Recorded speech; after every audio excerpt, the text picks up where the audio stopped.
இந்த மேடை எவ்வளவு அழகா இருக்கு பாத்தீங்களா? மாப்பிள்ளை சீமான் உள்பட எல்லாரும் இங்க இருக்கிறாங்க.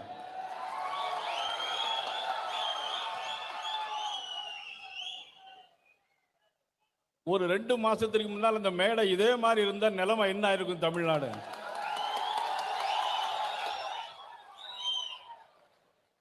பார்ப்போம், இனிமேல் எப்படி வருதுன்னு பார்க்கலாம். இந்த விழாவில்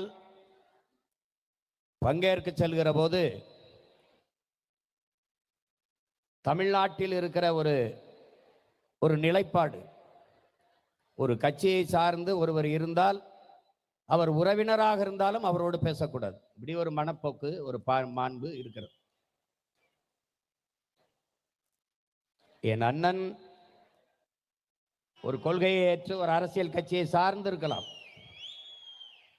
என்னுடைய மாமா ஒரு கொள்கையை ஏற்று ஒரு அரசியல் கட்சியின் தலைவராக இருக்கலாம். என்னுடைய அன்பு சகோதரன் தனியரசு ஒரு கொள்கையை ஏற்று ஒரு இயக்கத்தை நடத்தி கொண்டிருக்கலாம். நாங்கள் ஒரு கொள்கையை முன்வைத்து ஒரு அரசியல் இயக்கத்தை நடத்தி கொண்டிருக்கலாம். அரசியல் நிலைப்பாடு, கொள்கை, கோட்பாடு வெவ்வேறாக இருக்கலாம். ஆனால் நாங்கள் எல்லாம் ஒரு தாயின் பிள்ளைகள், தமிழ் தாயின் பிள்ளைகள் என்பதில் எவருக்கும் மாற்று கருத்து இருக்க முடியாது. சரத்குமாருக்கும் எனக்கும் ஒரே ரத்தம். நானும் தனியரசும் என் மாமா நயினார் நாகேந்திரனும் ஒரே ரத்தத்தின் பிள்ளைகள். தெய்வ திருமகனின் பேரன்கள், பெருந்தலைவர் காமராஜரின் வாரிசுகள், கப்பலோட்டிய தமிழன் வாவு சிதம்பரனாரின் வாரிசுகள், பூலித்தேவன் என்ற பெரும்பாட்டனின் புலிப்பிள்ளைகள், வீரன் அழகமுத்துக்கோனின் பேரனும் பேத்திகளும் என்பதில் எவனுக்கும் மாற்று கருத்து இருக்க முடியாது, மறுப்பு இருக்க இயலாது. நாங்கள் ஒற்றை மொழி, ஒற்றை இனம், ஒரே தாயின் பிள்ளைகள், தமிழ் தாயின் பிள்ளைகள்.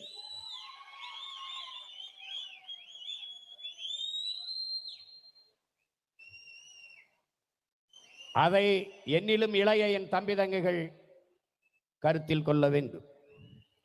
அரசியல் கோட்பாடுகள், நிலைப்பாடுகள் இன்று இருக்கும், நாளை மாறும்.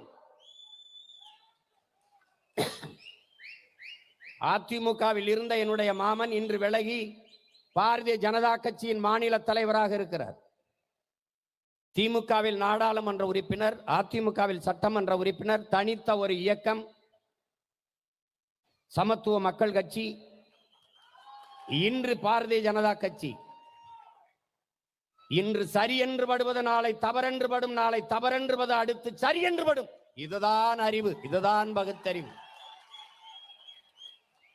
1ஆம் வகுப்பு பாடத்தையே ஒருவன் வாழ்நாள் முழுக்க படித்துக் கொண்டிருந்தால் அதுக்கு படிப்பு இல்லை, அதுக்கு பேரு. ஒவ்வொரு நாளும் ஒவ்வொன்று தோன்றும். இன்று சரி என்று படுவது நாளை தவறு என்று தோன்றும். ஏனென்றால் கற்றறிவை விட பட்டறிவு மேலானது என்பதை அறிவார்ந்த பெருமக்கள் அறிவீர்கள்.